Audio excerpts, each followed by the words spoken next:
Credo che la Chiesa possa essere significativa nella misura in cui porta con sé anche uno stile, quello evangelico, di sobrietà, di povertà e di attenzione soprattutto ai più deboli, imparando a guardare il mondo e le cose con i loro occhi. Voce di uno che cerca di guardare il mondo con gli occhi dei più piccoli, dei più bisognosi, dei più poveri.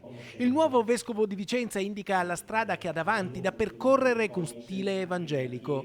Appena entrato nella comunità vicentina, a pochi giorni dalla sua ordinazione a vescovo, Monsignor Giuliano Brugnotto definisce il santuario di Monteberico un gioiello spirituale. Monteberico è un santuario molto legato anche a tanti fedeli a cui sono molto legati tanti fedeli di Treviso, quindi non è esclusivamente di Vicenza, è a servizio, mi sembra, di tante persone che vivono nel territorio più ampio rispetto a Vicenza. Certo è un gioiello per noi, è un gioiello spirituale ed è una possibilità di incontrare le persone e dare a loro il coraggio di affidarsi a qualcuno attraverso la cura materna di Maria, che è in grado di ascoltare le domande più profonde. Quindi è davvero una bella realtà che la diocesi di Vicenza penso possa custodire come un gioiello preziosissimo.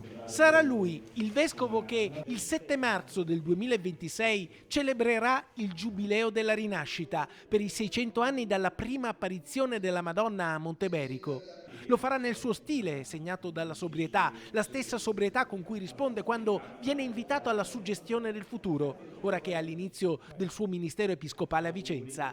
Come vorrebbe essere ricordato un domani. Come vescovo di Vicenza spero di essere ricordato come uno che ha contribuito alla vita ecclesiale e sociale con quel poco di carisma che è messo nelle mie mani e quel tanto di provvidenza divina che si è abbattuta su di me e che spero, ecco, non sia troppo impedita nel realizzare attraverso la mia persona quel servizio di attenzione soprattutto alle realtà più deboli.